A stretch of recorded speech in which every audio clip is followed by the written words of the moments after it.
Hi guys, in today's video I'm going to show you how you can check Roblox ban history.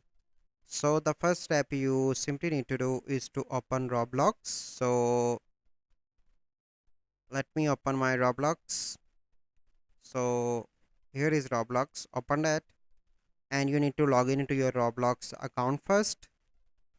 So wait for few seconds here so that it will be open, and then you need to click on more in the right bottom, and here you can see different options. Simply scroll down and click on help and safety and click on violations and appeal, and here you can see all your bans that you previously face on your Roblox. And if you want to appeal something, you simply need to click here. If there is mistake, you need to add your username, first name, email address, confirm email, issue type, type of help category, and describe your issue and click on continue.